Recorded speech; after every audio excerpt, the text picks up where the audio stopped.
وأحسن منك لم تر قط عيني، وأجمل منك لم تلد النساء.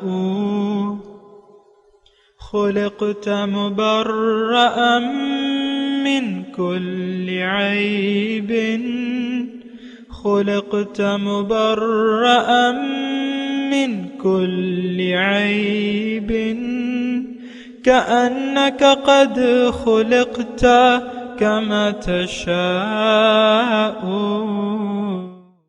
كتاب أنزلناه إليك مبارك ليدبروا آياته وليتذكر أولو الألباب.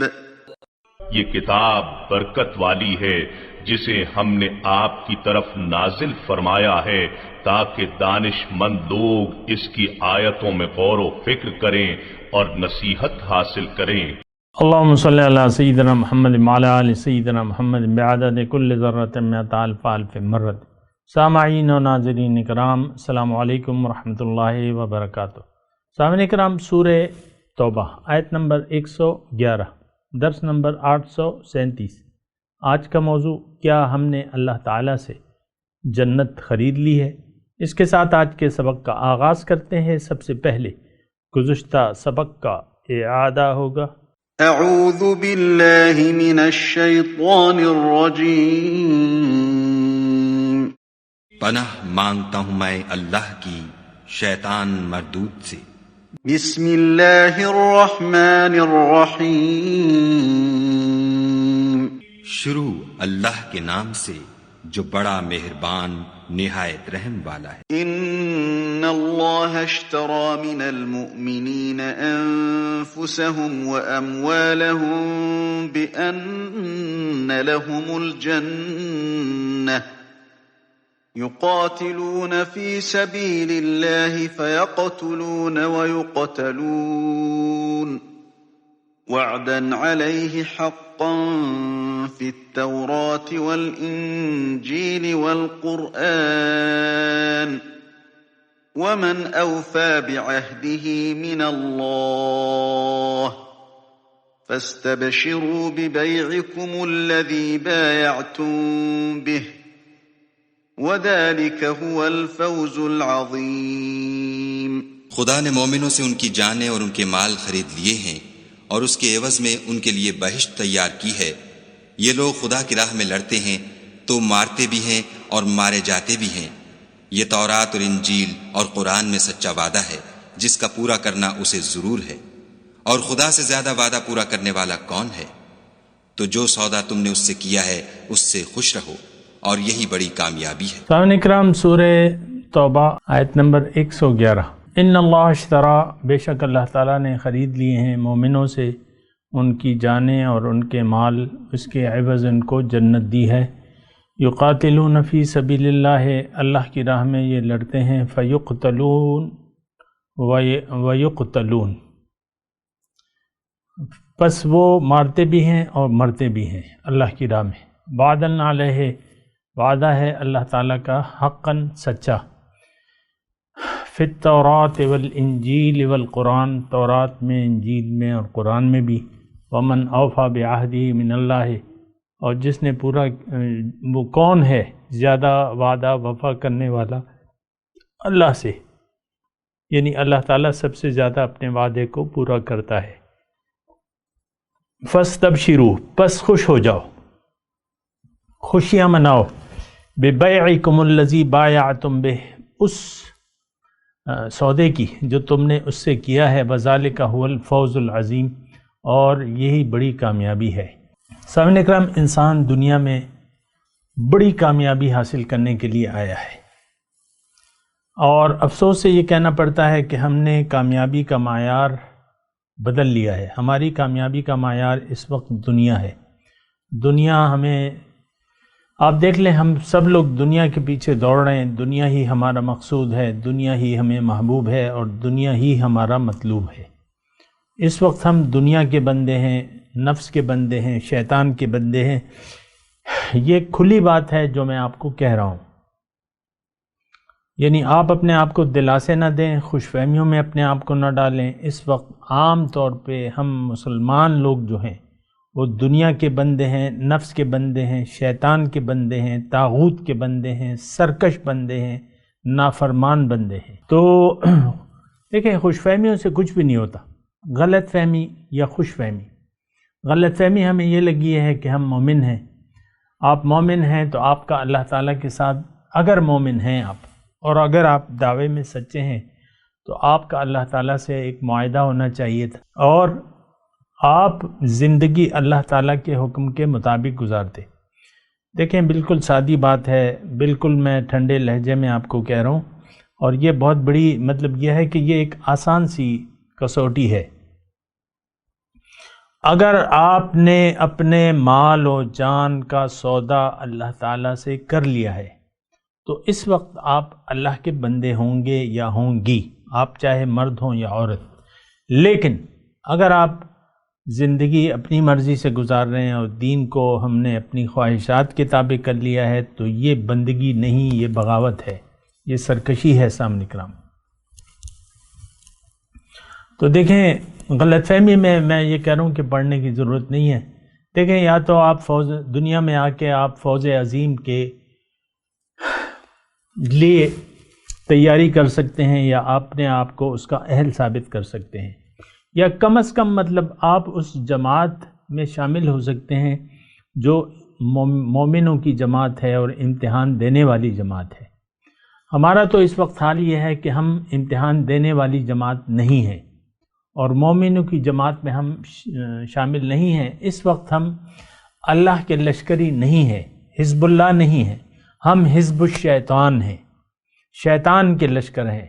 دیکھیں جو بھی دنیا کے لوگ ہیں، میں آپ کو آسانی کر دیتا ہوں سمجھنے کے لیے، جو بھی دنیا کے طلبگار ہیں، یرید العاجلہ میں آتے ہیں اور دنیا ہی کے پیچھے یہ جو لوگ بھاگ رہے ہیں، یہ حزب الشیطان ہے۔ اب اس میں مایوسی کی بات نہیں ہے اگر آپ یہ کہیں کہ بھئی یہ بندہ تو ہمیں مایوس کر رہا ہے، نہیں، میں بالکل آپ کو مایوس نہیں کر رہا، آپ کو میں امید دلا رہا ہوں اور آپ کو میں تیار کر رہا ہوں کہ آپ جنت کے خریدار بن جائیں۔ اس وقت تو ہم سب لوگ دوزخ کے خریدار بنے ہوئے ہیں، یعنی غیر شعوری طور پر اس وقت ہم نے ایک دوزخ کی طرف رخ کر لیا ہے، دنیا کو اپنی منزل بنا لیا ہے اور دنیا کے پیچھے بھاگ رہے ہیں۔ دنیا ہی کی کامیابی ہماری نظر میں اصل کامیابی ہے اور دنیا کی ناکامی ہماری نظر میں اصل ناکامی ہے۔ تو بات یہ ہے کہ اگر ایسی صورتحال ہے تو یہ بات ذرا مشکل ہو جاتی ہے۔ اگر آپ جنت کے خریدار ہیں تو پھر اللہ تعالیٰ سے آپ کو ایک سودا کرنا پڑے گا، اپنی مال و جان کے اختیار سے دست بردار ہونا پڑے گا اور اس کو اللہ کے ہاتھ پہ بیچ دینا ہوگا، رسول یا نائب رسول کے ہاتھوں پر۔ آپ نے بیعت کرنی ہوگی اللہ تعالیٰ سے اور اللہ کے بندے کے ذریعے آپ نے بیعت کرنی ہوگی اور ان کے ذریعے اپنی اللہ کی اطاعت کامل کرنی ہوگی۔ یہ پھر وہ آپ کو بتائیں گے، احکامات دیں گے جو قرآن اور حدیث کے مطابق ہوں گے، اور کبھی بھی آپ نے ان کی اطاعت نہیں کرنی اگر وہ آپ کو اللہ کی معصیت کا حکم دے، کیونکہ ایک اصول جو ہے وہ یاد رکھنا ہوگا آپ کو کہ لا طاعت المخلوق فی معصیت الخالق، مخلوق کی اطاعت نہیں ہے خالق کی معصیت کی صورت میں۔ اللہ کے بندے کے ذریعے ہی آپ اللہ تعالیٰ کی بندگی کامل کر سکتے ہیں، اور یہ بات میں نے گزشتہ نشست میں بھی کہی تھی، لیکن بات یہ ہے کہ یعنی اس کے بہت سے پہلو ہیں۔ دیکھیں ایک پہلو پہ میں آپ کو بتاتا ہوں کہ دیکھیں تزکیہ نفس جو ہے یہ ایک کام ہے جو آپ نے کروانا ہے، یہ ایک علاج ہے جو آپ نے کروانا ہے۔ تزکیہ نفس کے لیے اللہ تعالیٰ اصل میں تزکیہ کرنے والا ہے، صفائی آپ نے اللہ سے صفائی کروانی ہے، تزکیہ، بل اللہ یزکی من یشاء۔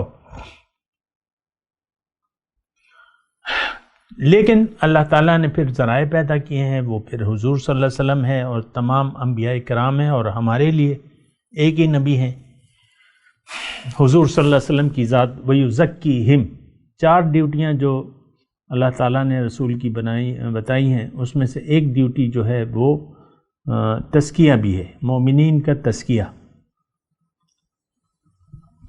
تو آپ نے رسول سے رابطہ کرنا ہے، وہ آپ کو اللہ کا حکم اور اس کی تعلیم اور حکمت کی باتیں اور تزکیہ نفس آپ کا کروائے گا اور آپ کی مدد کرے گا، آپ کو طریقہ بتائے گا۔ اور بہرحال وہ ایک الگ موضوع ہے، وہ میں نے آپ کو یعنی بتایا بھی ہے اور آئندہ بھی آ جائے گی اس کی بات، لیکن میں یہ کہہ رہا ہوں کہ اس ڈیڈ میں ایک پہلو جو ہے وہ تزکیہ نفس کا بھی ہے۔ اگر آپ اللہ کے اوپر، اللہ کے ہاتھ پہ آپ بیعت کر لیتے ہیں اور اپنا مال و جان کا اختیار اللہ کو اور اللہ کے بندوں کو حوالے کر دیتے ہیں، اللہ کے حکم کی اطاعت اور رسول کی پیروی شروع کر دیتے ہیں، اور مقامی طور پر ایک رہنما کو اپنی رہنمائی کے لیے منتخب کر لیتے ہیں، تو وہ انسان جس سے آپ نے تعلق قائم کیا ہے، وہ اگر آپ اس کی اطاعت خالص کریں گے تو اس کے ذریعے آپ کا پھر تزکیہ بھی ہوگا۔ وہ پھر طریقہ کار ہے، تفصیلی طور پہ وہ میں آپ کو پھر بھی بتا سکتا ہوں، لیکن یہ ہے کہ وہ یزکیہم، آپ نے تزکیہ بھی کرانا ہے۔ کوئی انسان اپنا تزکیہ نفس خود نہیں کر سکتا، یہ کروانا پڑتا ہے، یہ اللہ کرتا ہے، اس کے رسول کرتے ہیں، اور پھر نائبین رسول جو ہیں وہ یہ کام سر انجام دیتے ہیں۔ یہ حکیم ہے، یعنی حضور صلی اللہ علیہ وسلم معالج ہیں، پھر جو ان کے امتی ہیں، سچے امتی ہیں، علماء حق ہیں، وہ ایک معالج کا کردار ادا کرتے ہیں اور آپ کی تربیت اور آپ کا تزکیہ کرتے ہیں۔ وَيُزَكِّيهِمْ، تو یہ بات بھی بیچ میں نوٹ کر لیں، یعنی جہاں آپ بیعت کرتے ہیں، جہاں آپ اپنی مرضی کو اللہ کے حکم کے تابع کر لیتے ہیں، وہیں سے آپ کا تزکیہ بھی شروع ہو جاتا ہے۔ مقامی طور پہ ایک معالج، ایک رہنما، ایک ٹیوشن والا، ایک اللہ والا، ایک نائب رسول کی اہمیت اپنی جگہ مسلم ہے، اس کے بغیر آپ اپنی اصلاح نہیں کر سکتے۔ نمبر 1، دیکھیں آپ کو صحبت کی بھی ضرورت ہے، یعنی رسول کے جو بھی اصحاب کرام ہیں ان کو ہم کیوں کہتے ہیں؟ وہ حضور کی فیضت یعنی صحبت سے فیضیاب ہوئے تھے، اور اچھے لوگوں کی، آپ کو اچھا بننا ہے دراصل، تو اچھے لوگوں کی صحبت جو ہے وہ آپ کو اچھا بنا دے گی۔ حضور صلی اللہ علیہ وسلم کی صحبت میں رہ کر صحابہ کرام جو ہے اس مرتبے تک پہنچ گئے جہاں تک آج اور تا قیامت کوئی بھی شخص نہیں پہنچ سکتا، جو کہ صحابہ کرام کا ہے۔ یہ صرف حضور کی صحبت اور ملاقات کی وجہ سے ممکن ہوا۔ آج بھی اگر ایک اللہ تعالیٰ کے بندے سے آپ کا تعلق قائم ہو جاتا ہے تو آپ کو اس کی صحبت بھی اختیار کرنی ہوگی، اس کے پھر طریقہ کار ہے اور تفصیلات ہیں، وہ ایک الگ مسئلہ ہے۔ اور یہ صحبت جو ہے، اس کا حکم جو ہے یعنی اللہ تعالیٰ نے ہمیں دیا، اس کی ہمیں ضرورت ہے۔ اور آپ عقلی طور پہ دیکھیں کہ آپ کو اچھا بننا ہے، نیک بننا ہے، سچا بننا ہے، اس کے لیے آپ کو یقین والا بننا ہے، اس کے لیے آپ کو کسی صاحب یقین شخص کی ضرورت ہے، کسی سچے آدمی کی ضرورت ہے، کوئی اللہ والے کی ضرورت ہے، جس کا دل جو ہے وہ عرش الہی ہو، اور اس کی صحبت میں آپ بیٹھیں گے اور اس کی صحبت سے آپ فیضیاب ہوں گے تو آپ اچھے بن جائیں گے، نیک بن جائیں گے، مرد صالح بن جائیں گے، جو کہ مطلوب ہے۔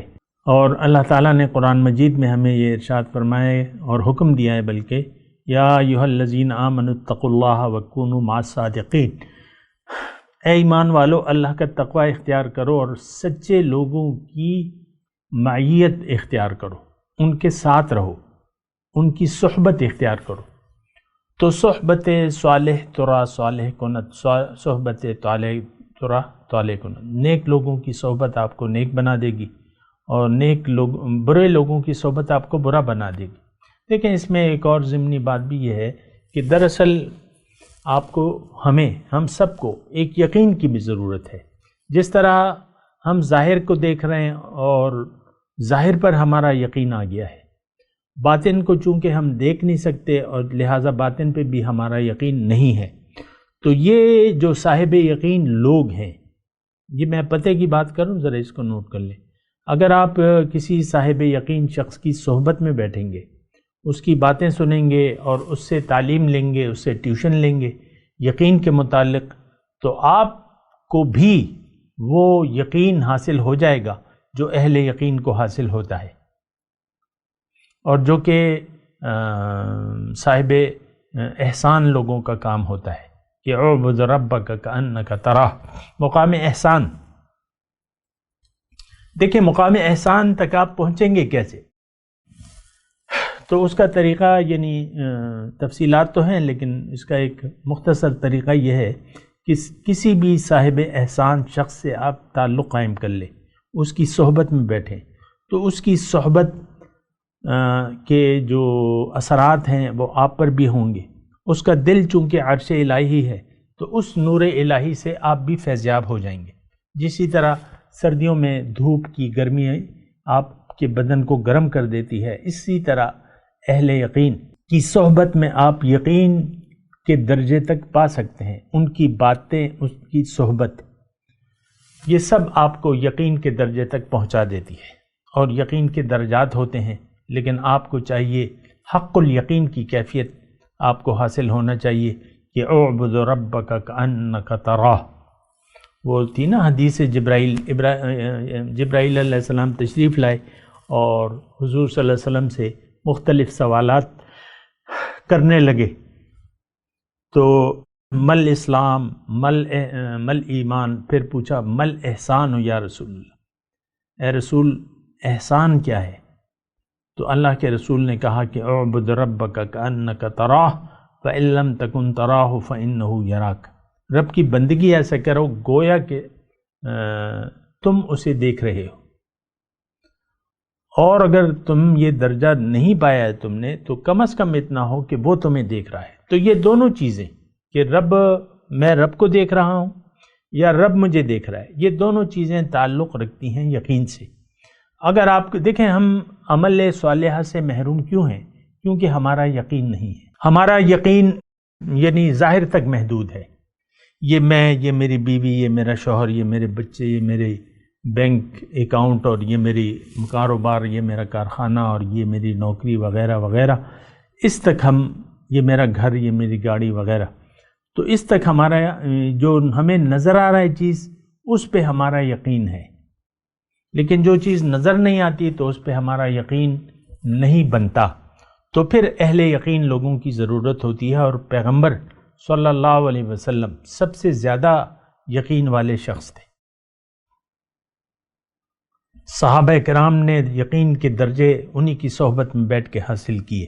اسی طرح آج بھی یہ کام کچھ مشکل نہیں ہے، اہل یقین لوگ، اللہ والے لوگ، نائبین رسول، وارث نبی آج بھی موجود ہیں، ان کو آپ تلاش کریں، آپ کے لیے ایک وارث نبی کافی ہے۔ دیکھیں آپ کے دل جو ہے مثال کے طور پہ یہ چراغ ہے، صرف اس کو ایک تیلی، جلتی ہوئی تیلی کی ضرورت ہے جس سے آپ کا نورانی قلب جو ہے وہ جل جائے، مطلب وہ جل اٹھے، روشن ہو جائے، وہ جل اٹھے۔ تو بہرحال یہ ایک جملہ ضروری تھا جو میں نے آپ کو کہنا تھا کہ اہل یقین شخص کی صحبت کی ہمیں ضرورت ہے۔ وہ اہل یقین کے ہاتھ پہ آپ نے بیعت کرنی ہے، وہ اللہ تعالیٰ کا نمائندہ ہے، وہ اللہ کا خلیفہ ہے، وہ رسول کا نائب ہے، وہ رسول کا وارث ہے، یہ ساری خصوصیات اس کو حاصل ہوتی ہیں، اور یہ لوگ آج کل کے زمانے میں بھی ہیں، اور تا قیامت ایسے لوگوں کا وجود قائم رہے گا انشاءاللہ۔ یہ بات نوٹ کر لیں۔ آپ اپنے قرب و جوار میں کسی بھی شخص کو تلاش کریں جو اللہ کا بندہ ہو، اور پھر اس کے بارے میں میرے کلپس بھی موجود ہیں، پھر بھی میں کوئی رابطہ کرے یا اسے مزید بھی بتا دوں گا۔ لیکن آج اپنے مضمون کی طرف آتا ہوں۔ یہ آیت جو ہم نے پڑھی ہے 111 نمبر، یہ دین کا اس میں خلاصہ بیان ہو رہا ہے سامنے کرام۔ میں نے آپ کو پہلا جو حصہ تھا اس میں اس کے مباحث بتائے تھے کہ اس میں مقصود انسان کا مقصود اس آیت میں بیان ہو رہا ہے۔ میں آج مناسب سمجھتا ہوں کہ آپ کو یہ بھی بتاؤں کہ وہ مقصود انسان کیا ہے۔ یہاں جنت کی بات ہو رہی ہے اور جنت میں ہمارا مقصود ہے، اور یہ میں آپ کو بتا چکا ہوں کہ جنت دراصل ہے کیا چیز۔ اللہ کی رضا، اللہ کی ملاقات، اللہ کا تقرب اور اللہ کا دیدار۔ کچھ اور چاہیے آپ کو؟ کچھ اور چاہیے نہیں ہمیں۔ حسبنا اللہ کافی ہے ہمارے لیے۔ تو یہ جنت ہے۔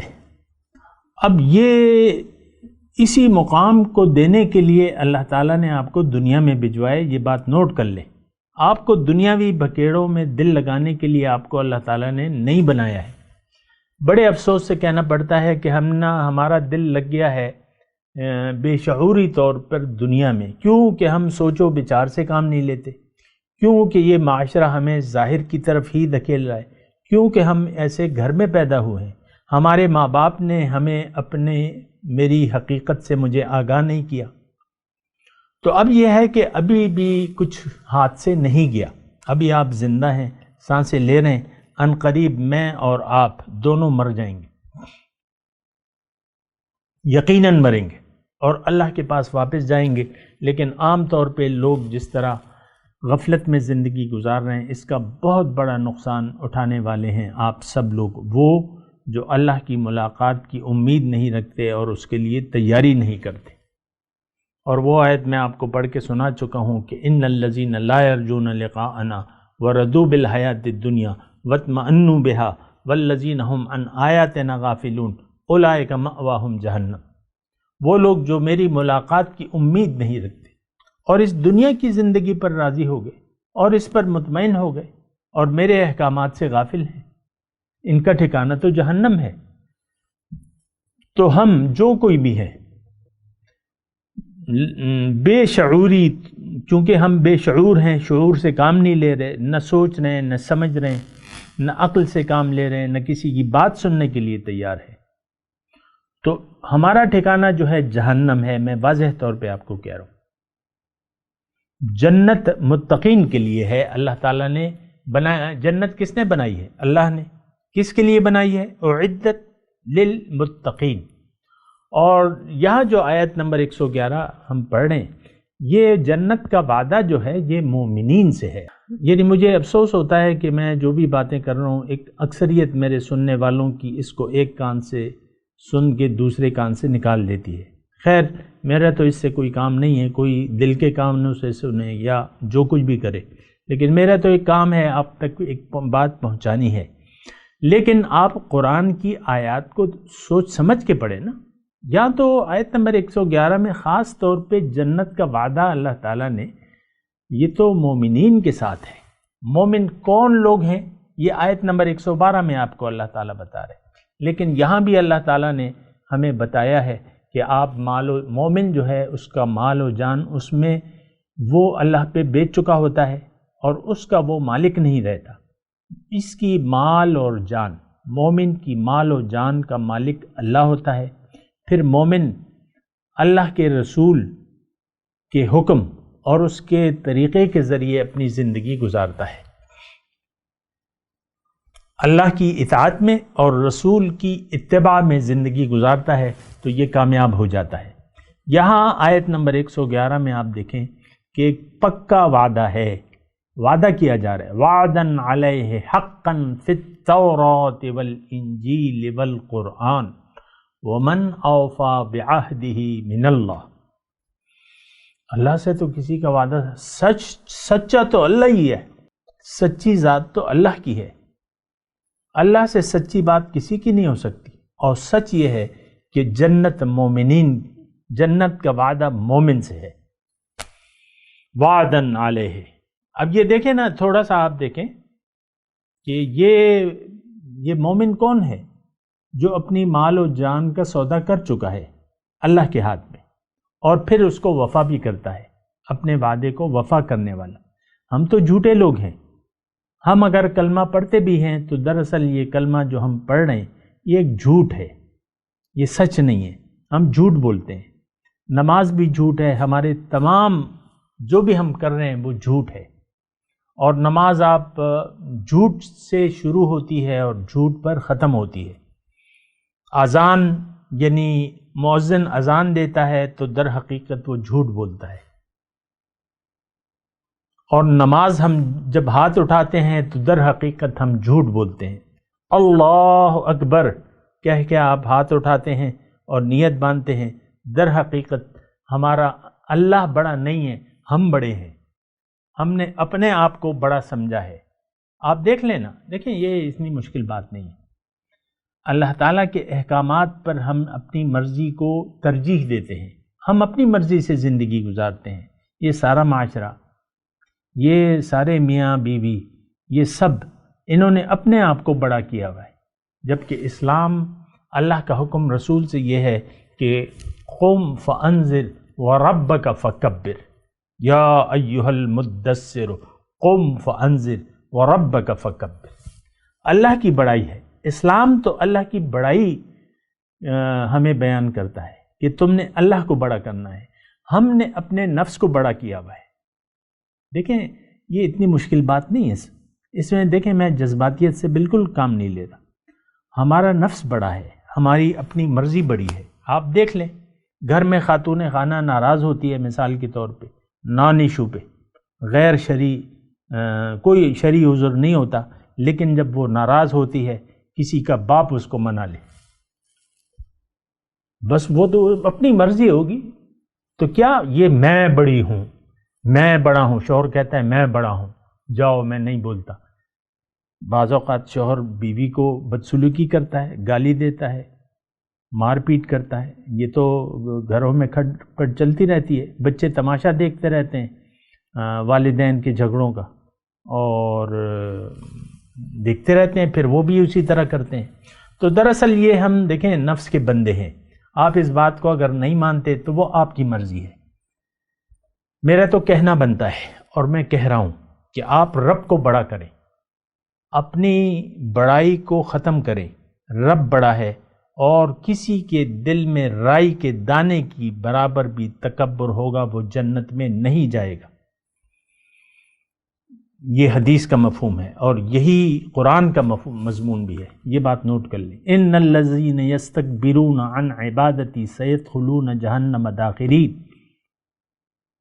یہ جو نافرمانی کرنے والے ہیں مستقل طور پہ، یہ تو متکبرین ہیں، یہ گناہ گار نہیں ہیں، متکبر لوگ ہیں، اور یہ جہنم کا ایندھن بنیں گے. یہ بات نوٹ کر لیں. ہم جس قسم کی نافرمانی میں مبتلا ہے دراصل یہ تکبر ہے. ہم نے اپنے آپ کو بڑا کیا ہوا ہے. نہیں، رب کو بڑا کریں، اللہ کی بڑائی، اور کہہ دیں کہ اللہ اکبر، اللہ بڑا ہے. اللہ تعالیٰ فرماتا ہے، حدیث قدسی ہے، الکبریاء ردائی، بڑائی جو ہے میرا کمبل ہے. جو مجھ سے چھیننے کی کوشش کرے گا میں اس کو درمیان میں سے چیر دوں گا. یہ ایسی دیکھیں یعنی اللہ تعالیٰ نے یہ چیز بیان کی ہے اور یہ حقیقت ہے. بہرحال میں مضمون میں تلاوت کرتا ہوں، میرے ساتھ دہرائیے. اعوذ باللہ من الشیطان الرجیم، بسم اللہ الرحمن الرحیم. ان اللہ اشتری من المؤمنین انفسهم واموالهم بان لهم الجنہ یقاتلون فی سبیل اللہ فیقتلون ویقتلون وعدا علیہ حقا فی التوراۃ والانجیل والقرآن ومن اوفى بعهده من اللہ فاستبشروا ببیعکم الذی بایعتم بہ وذالک هو الفوز العظیم. جی ترجمہ سنا دیں. ان اللہ اشتری من المؤمنین انفسهم واموالهم بان لهم الجنہ.